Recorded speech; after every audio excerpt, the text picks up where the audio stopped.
Gracias por escuchar nuestros audios y podcast en RTVE Play Radio y en nuestra aplicación móvil de RNE.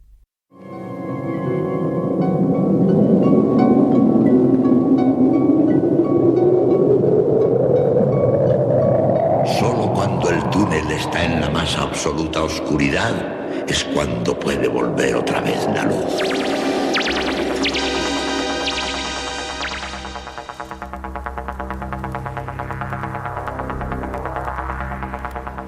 Estás entrando en el espacio en blanco. Una puerta a nuevas dimensiones de la existencia. Una nueva perspectiva sobre la realidad. Espacio en blanco.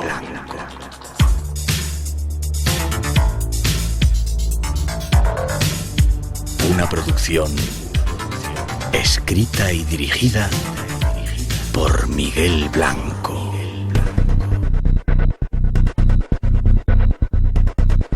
Hola, llega nuestro tiempo, el de los misterios. Bienvenidos. Lo hacemos en directo desde el estudio 101 de la Casa de la Radio cuando son las 2:08, 1:08 en las Islas Canarias.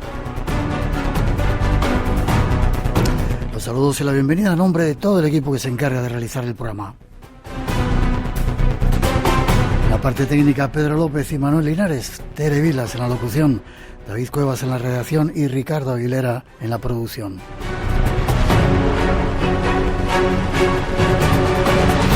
Y además, Natalia Sotillos en la realización y coordinación del programa y este que os habla, Miguel Blanco. Un honor volver a compartir las ondas en este tiempo brumoso que vivimos.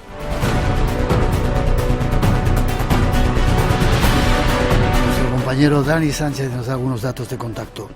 Escríbenos al correo espacioenblanco@rtve.es. Mándanos un WhatsApp al 633 50 50 11 y búscanos en las redes sociales como eBlanco Radio. Redes sociales abiertas que controlan Juan Gómez, Antonio Baena y Ramón Álvarez. Y al comienzo hay que dar las gracias a José María Barranco García de Cabra, en Granada, por ese regalito que nos has mandado. Gracias. Y vamos ya con un avance de los temas que os hemos preparado.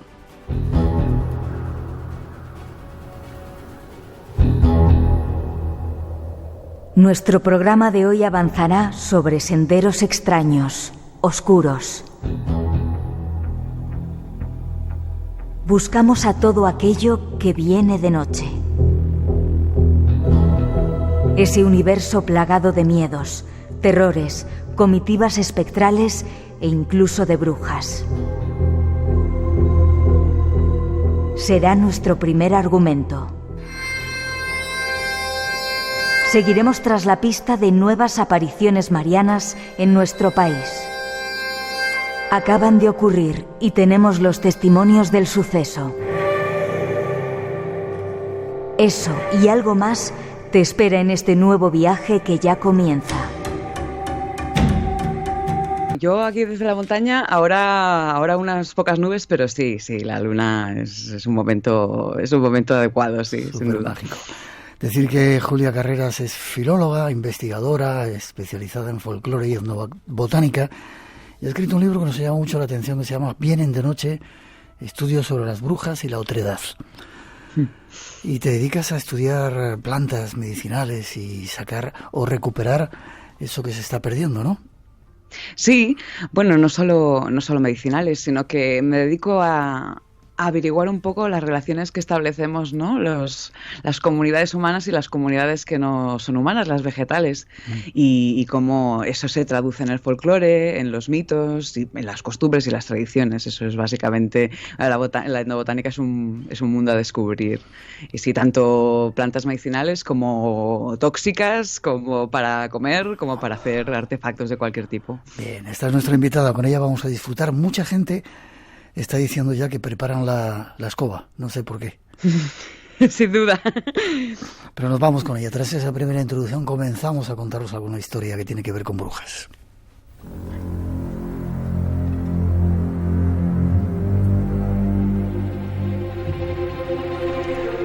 Hoy vamos a hablaros de brujas, pero lo haremos de una manera diferente. La bruja habita dentro y fuera de nosotros, vagando en senderos olvidados, aguardando en territorios familiares y en la oscuridad de la habitación que es nuestra mente.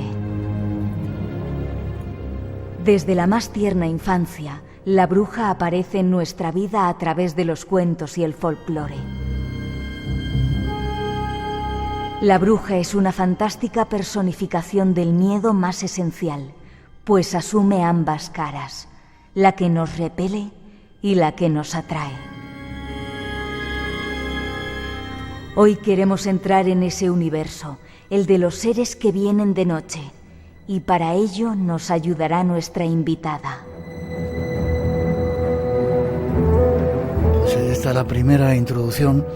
Hay mucho que hablar de... He de decir que me ha sorprendido mucho el libro porque es más que nada un estudio antropológico sobre las brujas y la otredad, que luego nos explicarás qué es eso de la otredad. Sí. Y te doy la enhorabuena porque es un trabajo increíble que no tiene nada que ver con lo que yo había leído sobre las brujas o habíamos hablado sobre las brujas. Te lo agradezco mucho. Empezamos. Las brujas y el miedo, ¿tienen algo que ver? ¿Están unidos? Porque hablas mucho, Sí. o hablas del miedo en tu libro también.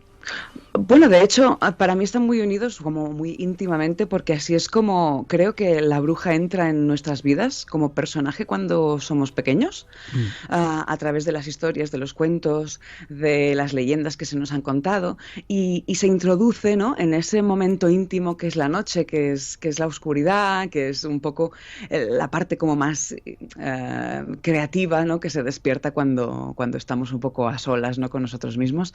Y creo que ambas figuras están bastante ligadas. Entonces, yo me obsesioné bastante con este enlace y lo que hice fue experimentar y tirar un poco de ese hilo a ver hasta dónde me llevaba, y lo que encontré fue que ya desde la antigüedad ese nexo entre brujas como personajes, no tanto como lo que luego ha sido, ¿no?, la bruja como persona o como objetivo a perseguir por ciertas autoridades y tal, sino como personaje íntimo y nocturno, siempre ha estado presente, ¿no?, en nuestra historia. Ya desde la antigüedad romana ya se nos hablaba de las estrigas y las lamias, y esto ha sido así. Yo creo que siempre se ha mantenido un poco en nuestro hardware, no sé cómo decirlo, ¿no? Siempre ha estado allí, ¿no? Esta idea. ¿Te gusta pasar miedo? Sí, sí que me gusta. Vale. ¿Cuándo surgen las brujas? ¿Has dado algún dato ya? ¿Grecia, Roma? ¿O son más antiguas? Ese concepto de bruja que asociamos al miedo. Ese concepto, por lo que yo he podido ver, es algo como que está íntimamente ligado a la mente humana, ¿no?, que es algo al imaginario popular. La bruja es algo, no sé decirte si bien lo que es una entidad, por eso de ahí la otra edad, luego hablaremos de ello, que se presenta en los momentos de más vulnerabilidad, ¿no? En aquellos momentos en los que nosotros no estamos en control, y entonces la naturaleza como que muestra su cara más hostil, pero al mismo tiempo tan atrayente, ¿no? Y entonces está allí. En la antigüedad, sin duda, está. Luego vamos viendo cómo se va desarrollando en diferentes territorios, ¿no? En la zona germánica con las Hexe, ¿no?, y la Hag, ¿no?, que luego se traduciría como vieja, y también como los Strigoi, ¿no?, rumanos, por ejemplo. Pues la bruja también tiene un origen muy similar, y para lo que se servía este término era para denominar entidades nocturnas de una forma que se presentaban de una forma bastante espectral y terrorífica, ¿no? Un poco la explicación de las parálisis del sueño, los incubos, los súcubos, todo aquello que, bueno, yo seguro que los oyentes ya saben perfectamente de lo que estamos hablando, ¿no? Hablaremos de ello seguramente después. ¿Y está en todas las culturas ese concepto? Sí, por lo visto, y eso es lo que más me alucina. Se presenta siempre en todas las culturas, lo asociamos con algo femenino, pero no tiene por qué ser así, algo animalesco, y también al mismo tiempo con la venida de los muertos o el retorno de las almas en pena, ¿no? Entonces es todo aquello que nosotros no tenemos por sistema, todo aquello que no obedece al orden establecido y que subvierte el orden, es aquello que, pues eso, viene de noche.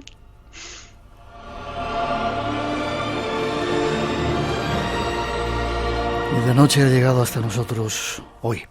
¿Qué relación tenían con el diablo? No sé si empezar con el ya, no solo el personaje, sino acoplarlo a personas, pero ¿la bruja y el diablo están relacionados? Creo que los relacionamos más bien nosotros porque el diablo también es algo que subvierte el orden establecido.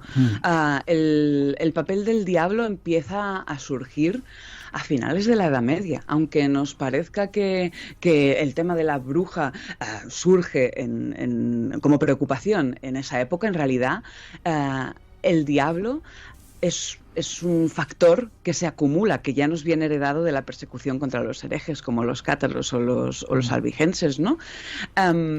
Y eso se va uniendo porque la bruja es un poco un cajón desastre. Ahí también se une el tema de la magia y la hechicería, ¿no? La adivinación, el conocimiento de las plantas, por ejemplo, de los venenos y de las medicinas. Y el diablo es pues un factor más que se va uniendo a esa imagen, a ese constructo acumulativo que es la bruja. Pero la bruja en su visión, yo creo, al menos es lo que quería, ¿no?, defender con este libro, es que su visión más primitiva es la menos humana, y eso es lo que hace que la bruja sea tan atrayente al mismo tiempo. Es algo que siempre se queda, ¿no? La bruja como eso que no podemos controlar y que nos pone un poco entre la espada y la pared, ¿no? Contra nosotros mismos. ¿Cuál es la etimología de la palabra? En el libro hablas de algunas de ellas. A ver, la palabra bruja, hasta donde sabemos hoy en día, seguramente tiene un origen pirenaico y vendría de bruxa con X en lugar de J, ¿de acuerdo? Y parece que tiene mucho que ver con un término protoindoeuropeo. Esto lo estudia lo afirma un historiador llamado Pau Castell, ¿vale? Que dice que vendría de la palabra breus, que significaría chafar, ¿no? O pesar, como la pesadilla. Es una pesadilla porque pesa en nuestro pecho, ¿no? Y sería un poco la sintomatología de esa famosa parálisis del sueño, ¿no? Ese momento de ataque o terror nocturno, ¿no?, que nos visita y que nos chafa. De hecho, eso tiene mucho que ver y está totalmente apoyado por las primeras apariciones de brujas en procesos, ¿no? Por ejemplo, a finales del siglo XV, que es cuando ya hay los primeros procesos, lo que nos cuentan los testigos es que fueron atacados o que fueron chafados, brujados, como se llamaría, por un espectro nocturno que venía y les impedía moverse, ¿no? Y esas personas lo asociaban a una persona del vecindario o del pueblo, y de allí que se la nombrara bruja. Pero la bruja, como en su origen, nunca se nos dice que sea realmente humana, ¿no? De hecho, a mí me parece muy interesante un texto muy, muy primerizo, que es un texto del siglo IX, que es el Corrector de Regino de Prum, ¿no?, que es un texto alemán, que dice que hay personas, ¿no?, que se cuiden de ir con ciertas cosas, espectros nocturnos que van con Diana o con la señora Holda, ¿no? Luego sería Burcardo de Worms que lo diría así, que son deidades, ¿no?, de tipo femenino y nocturno, y que van cabalgando por los caminos de noche y que van poblando los caminos de noche, y eso es un problema, que la gente no tiene que creer que eso es posible, de acompañar esas entidades, ¿no?, y esos espectros. Y ahí están, y siempre han estado. No creo que hayan marchado, vamos. Siguen estando. Luego casi al final te lo preguntaré. La bruja representa la otredad. ¿Qué es eso de la otredad? Pues la oposición en el sentido más esencial de la palabra, la noche, la muerte, ese riesgo íntimo, ¿no? También cierto ápice de sexualidad, ¿no? Todo aquello que no entendemos o que nos causa rechazo o que nos causa cierto terror. Es todo aquello que establecemos como prohibido y que luego el status quo se encarga de criminalizar un poco. Yo creo que ahí está la clave. Por eso la otredad, como término así como que lo engloba todo aquello que no no podemos dominar como seres humanos. Y eso es fantástico, que haya algo que escapa a nuestro control, ¿no? Fantástico. Desde que hemos anunciado que ibas a venir, han empezado a llegar mensajes de muchas partes de España, desde Tennessee y fuera de España, Tennessee, Tegucigalpa, Austria, Alemania, República Dominicana, Honduras y montones más de lugares que no puedo leer ahora. Déjame que escuchemos una cosita que hemos preparado. El mundo no aprecia mucho a las brujas. Me pregunto por qué. Yo pregunto por qué. Me han pillado bebiendo agua. A ver, yo creo que es básicamente esto. Las brujas lo que hacen es subvertir bastante aquello que nosotros imaginamos como que tendría que ser el mundo, ¿no? Las primeras apariciones de brujas en los textos, ya no solo legales, ¿no?, sino incluso en los textos, en la literatura, apuntan hacia algo que entre comillas no está bien, ¿no? Que algo que no obedece lo aceptado. Y eso es creo que lo que las hace tan interesantes y creo que es lo que tiene que ser. De hecho, a mí me gusta mucho que la bruja se mantenga al otro lado y que no se haga un personaje bueno o aceptado por el sistema. Eso es lo que me gusta, que esté en el otro lado. A mí lo que no me gusta, evidentemente, es que se persiga a personas, ¿no?, en base a estos preceptos. Porque, y esto es algo que repito muchas veces, las personas que fueron perseguidas por brujería, evidentemente, yo tengo la certeza casi al 99,999% de que no eran brujas. Eran, bueno, esto ya lo hablaremos, pero creo que se confunde bastante la imagen, la bruja, con la caza de brujas, y eso es lo interesante. Luego hablaremos de ello. 12:24, 1:24 en las Islas Canarias. Queremos seguir contando más datos acerca de este mundo en el que estamos.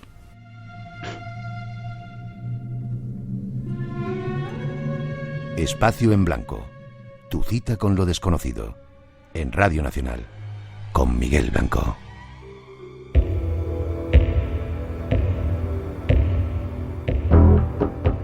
Hoy paseamos por el universo del miedo.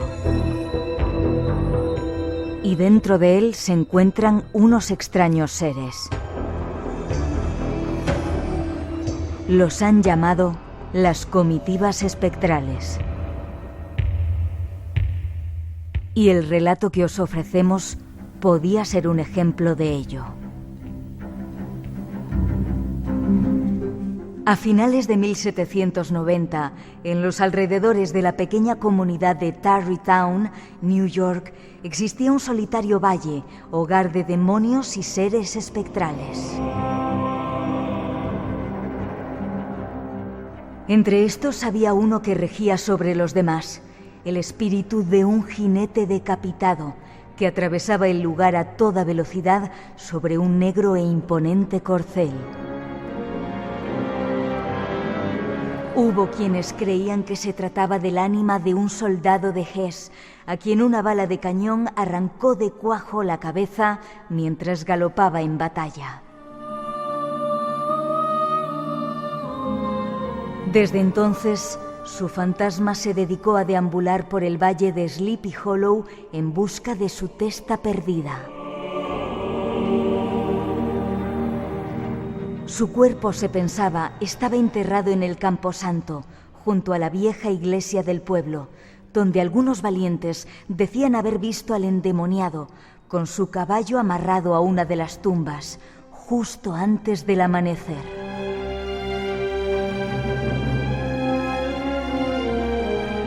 Entidades espectrales. ¿Qué son? ¿Existen? ¿Su origen? Preguntas a las que buscamos respuestas. Eso te preguntamos, Julia, ¿qué son esas comitivas espectrales? Pues son un poco todo, desde las almas de los muertos, las almas de los durmientes, que a veces salen de sus cuerpos también, esas llamadas brujas, lo que luego llamaríamos quizás hadas, todo eso entra dentro de las comitivas espectrales, los muertos errantes, los revenants, los retornados, ¿no? Aquello que también llamaríamos pues vampiros, y tanto da como se les llamen, tanto si es el Comte Arnau, como si es la Santa Compaña, como si es la caza salvaje. Eso está en todas partes también, como la figura de la bruja, y también habita en esa otredad. La bruja yo creo que es una integrante de estas comitivas espectrales. De hecho, estos primeros textos del siglo X así lo apuntan. Hay estas comitivas lideradas por ciertas entidades muy, muy curiosas, y se dedican a eso, a ir por los caminos desolados y nocturnos, ¿no? Y habitar en esas tierras de nadie y venirnos a visitar para a veces comer algo de lo que hemos dejado en los platos, o algo que creen ellos que es suyo por derecho propio, ¿no?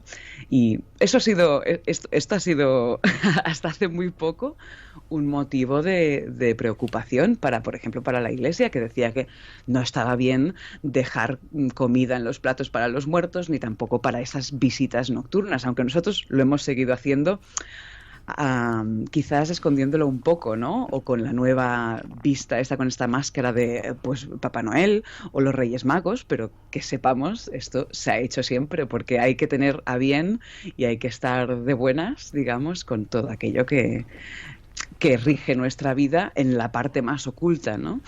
Qué curioso.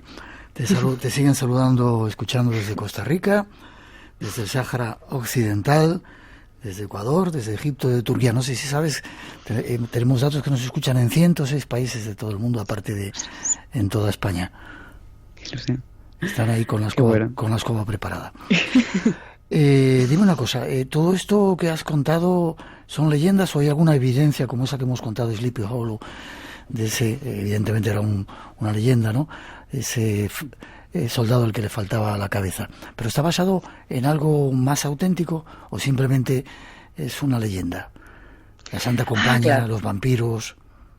A ver, hay una evidencia, y es que tras la muerte no sabemos lo que pasa. Entonces, yo no tengo certezas de nada, pero sí de lo que tengo certezas es de que las creencias existen por algún motivo y que las tradiciones explican el mundo y que las costumbres que tenemos también lo explican. Por lo tanto, el hecho de dejar todas esas costumbres, ¿no? Esas costumbres de la noche de todos los santos, de las noches de invierno, las noches de Navidad, en las que dejamos ofrendas a cosas que vienen por la noche a cambio de bienestar o de fortuna o de protección, eso está motivado por algo.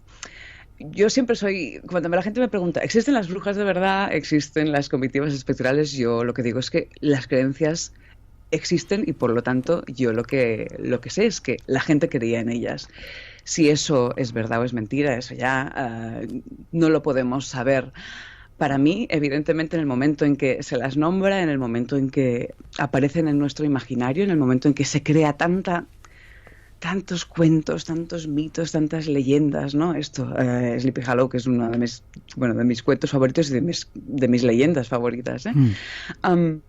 Todo esto refleja una realidad que habita en el pensamiento mágico y que nosotros nos hemos encargado quizás desde el Renacimiento de eliminar sistemáticamente porque no tiene una explicación racional. A mí me gusta que haya cosas que no tienen explicación y creo que eso es lo que motiva, ¿no? La tarea de investigadores, pues como vosotros, ¿no? Y como todos nosotros aquí, ¿no? Los amantes de lo desconocido, ¿no? Sí, señor. Y eso es lo mejor de todo, que no tenga una explicación. Pero las creencias están ahí, las costumbres están ahí, que cada uno saque las consecuencias que quiera. Quizás es una forma de estar tranquilo con los muertos, quizás es una forma de tener a bien esas fuerzas que no podemos controlar. Tanto da, la cuestión es que para mucha gente ha funcionado durante siglos. A ver las ailas, como se dice, ¿no? A ver las ailas, claro que sí. Y eso es una forma, ¿no? Por ejemplo, en el País Vasco que se dice que están pero que no están, las brujas, ¿no? Y no hay que decir que están ni tampoco hay que decir que no están. Es una cosa que se dice mucho de las brujas. ¿Por qué? Porque aceptar su creencia es evocarlas o invocarlas, y no aceptarla es querer que ellas vengan a demostrar su existencia, ¿no? Y eso puede ser un susto de mucho cuidado.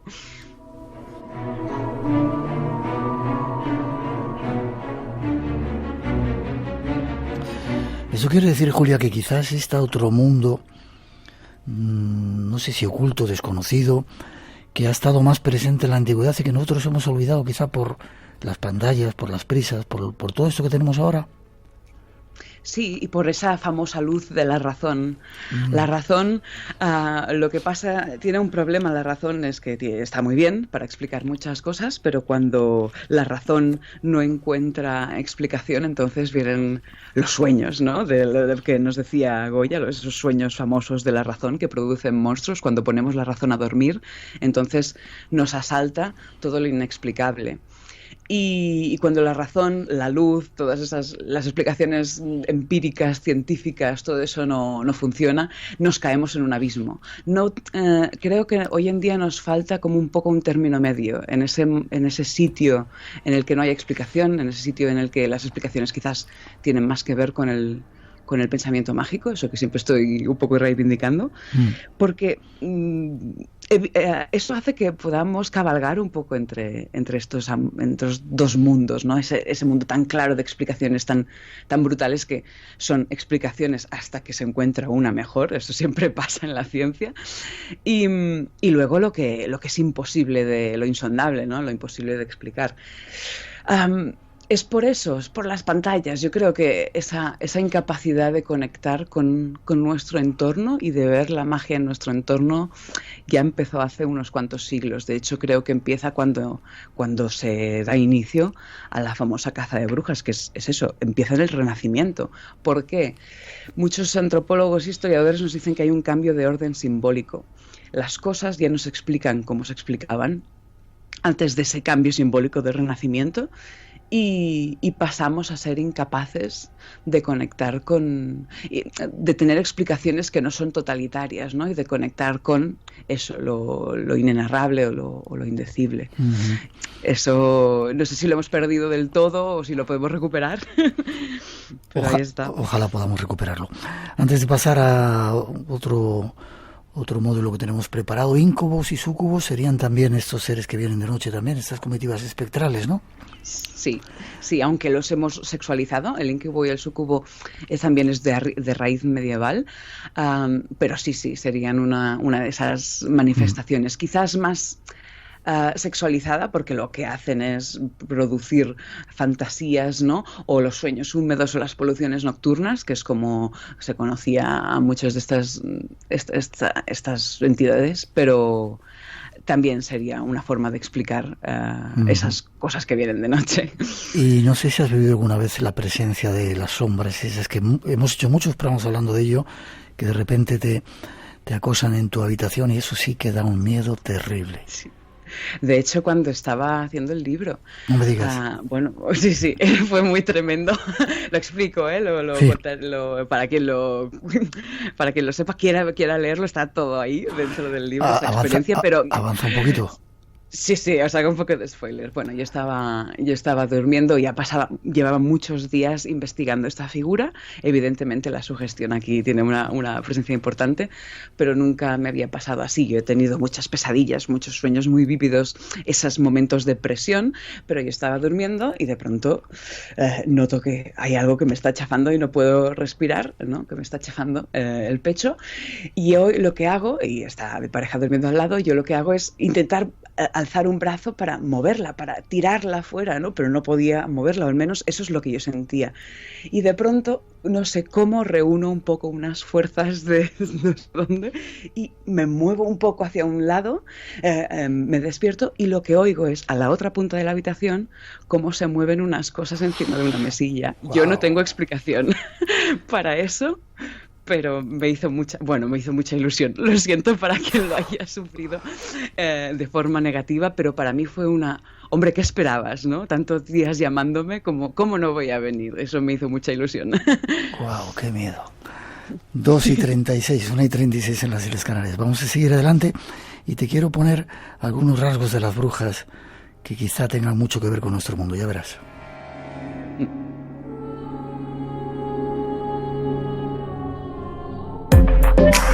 Radio Nacional de España, la que quieres. La física cuántica es uno de los grandes logros del conocimiento humano y es la base de la comprensión de los fenómenos naturales a escala atómica. Futuro abierto, con Tato Puerto. Aunque las bases de la física cuántica se conocen desde hace mucho tiempo, es ahora cuando los expertos señalan que estamos ante el comienzo de una revolución en la física que traerá avances muy importantes en campos como las comunicaciones, la medicina y los ordenadores, entre otros. Futuro abierto. Esta semana hablamos de la física cuántica. Los lunes a las 2 de la madrugada, la 1 en Canarias. Y recuerda, en Solo en Podcast... En ¿Pero qué invento es esto? Nos acercamos al origen de los dibujos animados y a algunas leyendas urbanas sobre Walt Disney. RTV, la que quieres.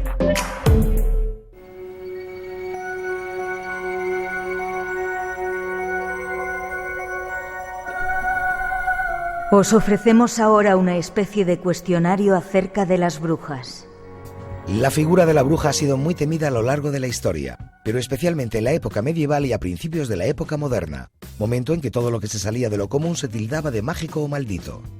Las mujeres recibieron un terrible trato y muchas fueron quemadas y torturadas por ser supuestamente brujas. Estas acusaciones generalmente estaban basadas en características que hoy en día no nos parecen demasiado paranormales.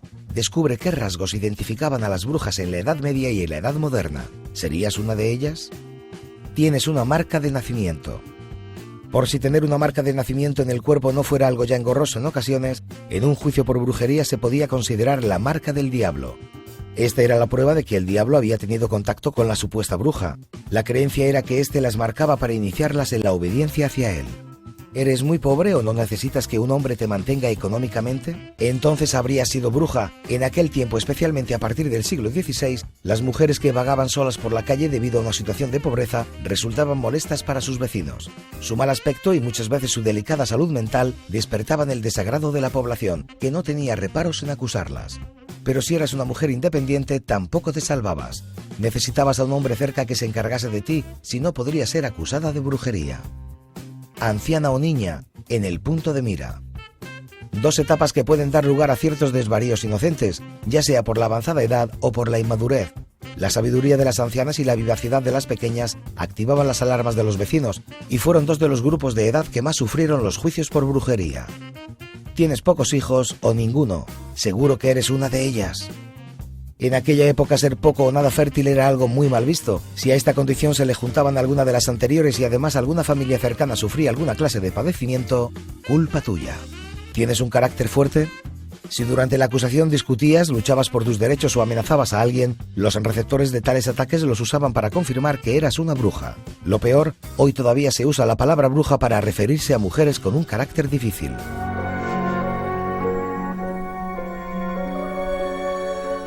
Desde siempre hemos temido a lo diferente. Vayamos a conocer algo más de todo ello. Hemos sacado esa información del canal de YouTube, súper curioso, y es muy curioso lo que cuentan, ¿eh?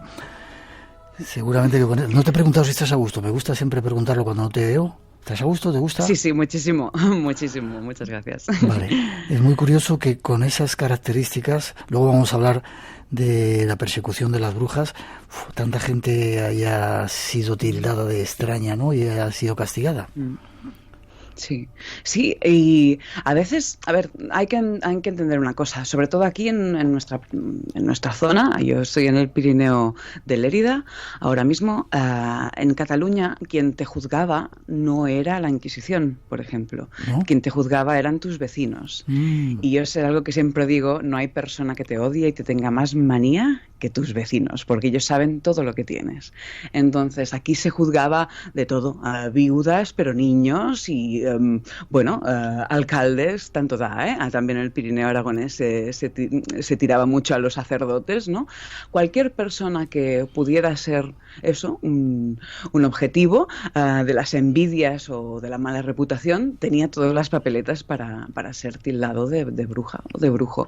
Entonces, las características se van transformando con el tiempo. Una marca, sí, no tener hijos, o yo qué sé, o tener mala reputación, o tener una forma específica de andar, tanto da. Esto esto es cuestión del ojo de quien te acusa, donde ven la mácula, ¿no? Donde quien ve el fallo es quien te acusa. Tú, pues, te lo comes con patatas y no tienes otra forma que aceptarlo e intentar luchar con todo lo posible. Lo que hacía mucha gente era intentar exiliarse cuando tenían suerte. Esas personas, pues, eran expulsadas de su zona, pero claro, les perseguía esa etiqueta, ese San Benito, y nunca recuperaban su reputación, y eso ha pasado aquí, y sobre todo en zonas de montaña, que hemos estado más aislados quizás. 300 años después de una persecución, sus descendientes, los descendientes de una persona acusada de brujería, siguen siendo, ¿no? Con ese San Benito, ¿no? Sí, siguen siendo señalados por la gente, y les va diciendo, mira, la bruja, y dices, ostras, es que tiene mucha presencia, ¿no? Y en comunidades sobre todo muy pequeñas, eso se convierte en un problema social muy importante. Vamos, si te parece, a personificarlo ya en algunos casos. Nos escriben, dice, mi abuela era enfermera, pero también era bruja. Su mamá, mi bisabuela, le enseñó y hacía mucha hechicería, pero de la mala, de los llamados maleficios y embrujos. Murió en 1997 y le costó mucho morir. Tuvo una triste agonía. Un caso de brujería que nos cuentan. Hay algunos que cuentas también en el libro, ¿no? Brujas famosas y... A ver, y hay personas que están ahí un poco en ese... ¿Qué eran esa gente, no? Por ejemplo, hay mucha gente que se ha dedicado a temas de herbolaria, ¿no? De herbalismo o de curanderismo, y esas personas evidentemente tienen todas las papeletas para terminar siendo mal vistas por la sociedad, pero muchas veces se dedicaban a cuidarte y a protegerte contra las brujas. Mira, por ejemplo, el primer caso, y a mí es uno de mis favoritos, siempre que puedo hablo de él porque creo que es muy importante, es el primer caso en la península ibérica en el que se usa la palabra bruja, un caso legal, un juicio, y eso se hace contra una mujer que se llama Sansa de Camins en 1419. Es un caso súper primerizo. Estamos hablando del siglo XV, ¿eh? Primer caso judicial. Esa persona es partera, esa mujer Sansa de Camins es partera y se dedica, pues, a ayudar a las mujeres a parir. Y esa persona es acusada de brujería. Ella lo que cuenta es que cuando sabe que una mujer va a parir, lo que hace es poner una mesa, poner un mantel, poner un espejo, un poco de vino y un poco de pan para que las brujas y el trip reial, que es una palabra, un concepto mítico que se nos ha perdido bastante, aunque aún existe en los países valencianos. Espera, ¿qué significa? Es el trip reial, sí. Literalmente los tres reyes, vale. Reyes, aquello que, ¿sabes? No tiene otra explicación que eso, ¿no? El triple reyes, sí. O una forma así como muy arcana, ¿no? Y ella lo que hace es poner esa mesa, poner esa comida y que esas entidades nocturnas vengan y coman el pan, se miren en el espejo y se beban el vino y así no molesten a la madre y al niño que acaba de nacer. Es el colmo de los colmos que una persona que se dedica a protegerte contra las brujas sea acusada de brujería. Por desgracia no sabemos lo que pasó con esa mujer, no tenemos el resultado ni la sentencia que se dictó, pero es el primer juicio por brujería que jamás tenemos aquí en la península, y es un juicio en el que se nos explica, hace total referencia a ese texto alemán del siglo X de no pongáis ofrendas a las cosas que vienen de noche y que se llevan a los niños, y esa persona justamente se dedicaba a lo contrario. Entonces, ¿dónde está, ¿no? ¿Quién tiene más números o quién es realmente una de estas personas que se dedican a hacer esto, ¿no? O a ir con las brujas? Esto es muy difícil de saber. La gente que se dedica a la hechicería o la gente que se dedicaba a la magia amorosa, como las alcahuetas, ¿no? La Celestina, la famosa Celestina de Fernando de Rojas, tenía todos los números para ser tildada de brujas. Esa persona se iba con el diablo o iba con estos espectros nocturnos a reunirse en según qué sitio. Seguramente no, pero claro, el imaginario popular y la presión social pues la persiguen. Ya. ¿Y los aquelarres existieron o es también un mito, una leyenda o no sé, una manera de culpabilizar? En el aquelarre se juntan muchas cosas. Ya se habla de aquelarres antes de la caza de brujas. Toda esa historia de bailar alrededor del diablo, darle un beso en el culo, el famoso osculum infame, comerse niños, hacer ungüentos, tal. Ya se decía de los cátaros y se decía de los valdenses, ¿de acuerdo? Los primeros grabados en los que aparece un macho cabrío negro y gente danzando a su alrededor o volando por los aires, hace referencia de hecho a los cátaros, y de hecho en Francia a las brujas se les llama les nouveaux vaudois, los nuevos valdeses, los nuevos albigenses. Y también se junta aquí folclore y tradiciones ligados a lugares. ¿Por qué hay aquelarres que pasan en X sitio, ¿no?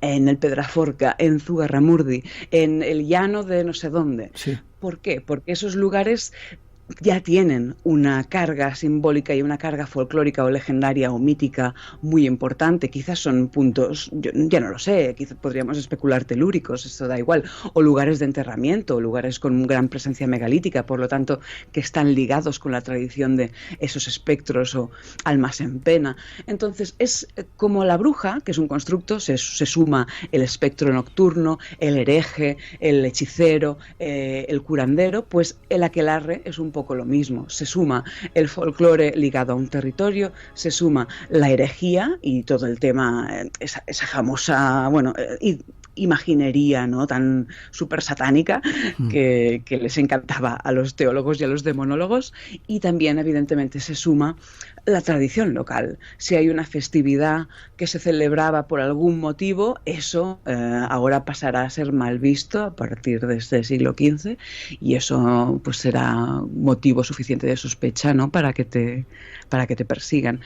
Estamos hablando de términos que son, cuando digo constructo, digo que lo que significa es un término que es acumulativo, que vamos construyendo con el tiempo, y no es únicamente eso, no tiene únicamente un origen y una explicación, sino que tiene muchas y va cambiando dependiendo del sitio. Yeah. Por eso la bruja, siempre digo que está muy ligada a los territorios de montaña, a los territorios frontera, de ahí que, esto tampoco es una teoría mía, esto se llama el modelo alpino, que dice que la brujería surge a finales de del siglo XV, en las zonas de montaña, en los Alpes, también en el Friuli italiano, y evidentemente tenemos aquí los Pirineos. Aquí estaría. ¿Por qué? Porque el lugar ya es un lugar con una pervivencia muy fuerte de leyendas y de costumbres precristianas. También es un lugar aislado, con una organización social y política muy frágil, que está a punto de resquebrajarse cuando termine el feudalismo. El poder de la Iglesia también se está intentando establecer, y evidentemente las creencias y las presiones sociales de grupos aislados y ligados a una naturaleza que es hostil, como la montaña, ¿no? Las brujas son las que traen las tormentas, las que hacen que fallen las cosechas, las que traen las pestes, las que matan al ganado, y eso en una ciudad no tiene tanta importancia como en un pueblo. En un pueblo es... Te destruye tu vida, te empobrece al momento, ¿no? Y evidentemente yo creo que las autoridades usaron ese miedo, un miedo totalmente lícito, un miedo que tenemos a que nuestra vida se vaya al traste, y lo usaron para que nos matáramos entre nosotros y ellos pues no tuvieran que dar explicaciones de nada. Curiosa forma de verlo. Otro tema breve, lo de las plantas o los viajes que hacían, la escobita que cogías y te ibas por ahí. ¿Eso tiene algún sentido? ¿Se utilizaban plantas? La belladona, decía. A ver, sí, la belladona, la mandrágora, el beleño, ¿no? Sí. Esto se ha usado toda la vida. Nosotros hemos necesitado anestesias siempre, sedantes. Estas plantas lo que son sedantes. ¿Qué pasa? Para explicar una cosa tan imposible como que una persona vuele, tenemos que buscar explicaciones racionales, empíricas, ilustradas, renacentistas, para dar un poco esa explicación. Yo creo que el ungüento es una forma muy ilustrada, muy renacentista de ver el mundo, de intentar explicar algo que no podía ser explicado, como era el vuelo de las brujas. Pero claro, es que si ya desde el principio decimos las brujas no son humanas y son espectros que se mueven y circulan como quieren, o son entidades no físicas que circulan como ellas quieren, entonces no hay problema, no necesitamos ninguna explicación así fuera de serie. Pensemos también que los primeros en decir que que el ungüento famoso de las brujas estaba hecho con solanáceas. Por ejemplo, tenemos a Andrés de Laguna, que era un famoso médico de origen español, que en 1555 él estaba a cargo era médico del duque de Lorena, o de Metz, si no recuerdo mal, y un día apresaron a unos brujos que estaban en una cueva y encontraron un tarro con un ungüento verduzco, y él se lo miró, lo examinó y dijo que era verde como el ungüento populeon. El ungüento populeon era un ungüento sedante hecho con yemas de álamo, populus, populeon, el álamo, el chopo, y belladona, beleño, mandrágora, etc. Y ese ungüento servía para calmar las almorranas, las hemorroides. Y eso era un poco la explicación. Pero estas plantas se han usado siempre. El problema, ¿cuál es? Es que cuando empieza la caza de brujas también empiezan unas reformas de tema educativo, y a partir de cierto punto, a finales de la Edad Media, principios del Renacimiento, se establece que solo las personas que se han sacado una carrera en medicina pueden ejercer la medicina, y por lo tanto las personas que no tienen esa formación oficial no estarán bien vistas. El conocer remedios en un lugar tan aislado como la montaña es necesario, te va la vida en ello, porque no tienes forma de ir a la ciudad para que te cure un médico, y por lo tanto todos esos conocimientos populares pasarán a ser muy mal vistos. Pero si tú le preguntas a una persona mayor, a un curandero de la zona, oye, ¿tú eres brujo o eres bruja?, esa persona evidentemente se te va a ofender muchísimo, porque la bruja es esa figura que va a un poco a la contra de lo que queremos como seres humanos, ¿no? Y eso es lo que es fascinante, cómo hemos podido, ¿no?, tergiversar el uso de la palabra, y ahora cómo lo usamos de una forma tan diferente a como la usábamos antes. Pero las plantas están allí, hemos coexistido con ellas y hemos convivido con ellas desde siempre, y nos han ayudado en muchísimas cosas. Las solanáceas como sedantes se han usado sabemos que en el Antiguo Egipto ya se usaba la mandrágora y el opio para calmar el dolor, pero ahí habrá un punto de nuestra historia en la que el tener cierta soberanía sobre nuestra salud también estará mal visto, es que nos sacan un poco de todo. Déjame que demos los últimos datos sobre la caza de brujas con esta introducción que vamos a hacer. Espacio en Blanco. Cada madrugada de sábado a domingo, la magia del misterio te espera en Radio Nacional de España. Nuestros compañeros de Radio Televisión Española se encargan de darnos esta información. Miles de mujeres torturadas y condenadas a morir por una persecución misógina. La mayoría eran personas mayores o viudas.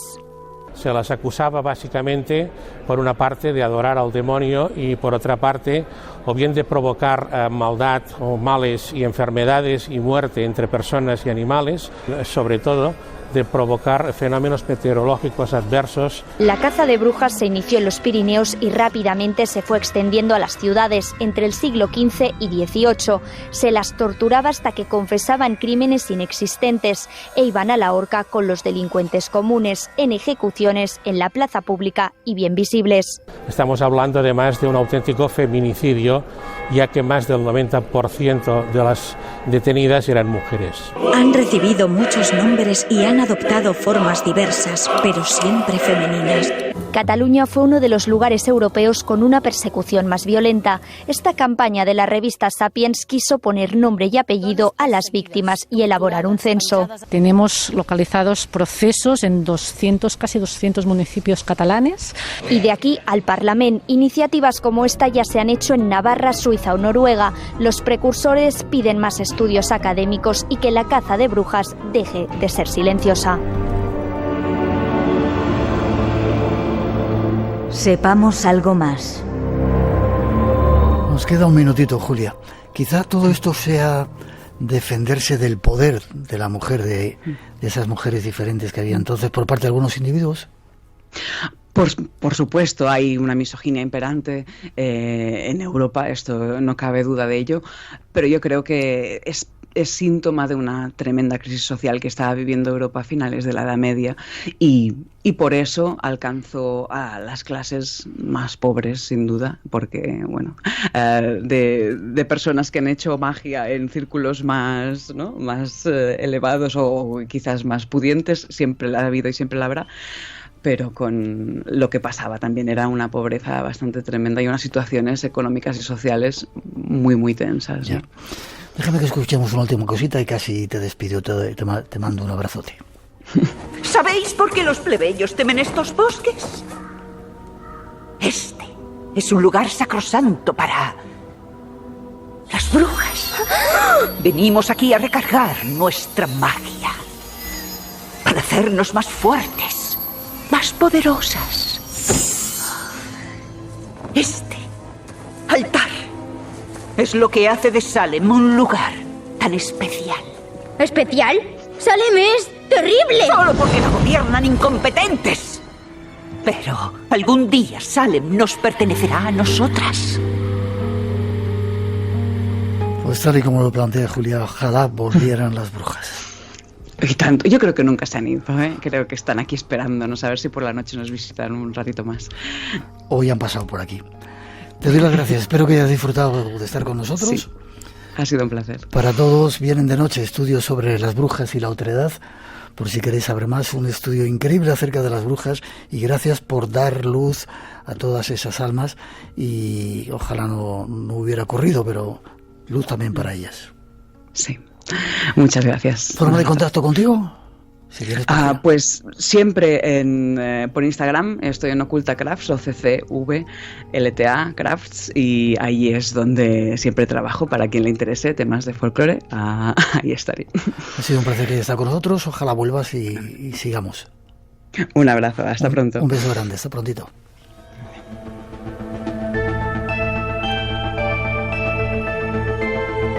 Llega el momento de la información. Lucía Zujeros y María Lladró, nuestras compañeras, vienen con la información de las 3, las 2 en las Islas Canarias. Tras ellas regresamos. El Blanco Radio en Facebook, Twitter e Instagram ha abierto a todos vosotros, y el 633 50 50 11 por si queréis mandarnos algún tipo de mensaje. Nos perdéis la segunda hora, cambiamos de onda y nos vamos a hablar con testimonios exclusivos de algunas apariciones que están ocurriendo ahora. El espacio en blanco continúa.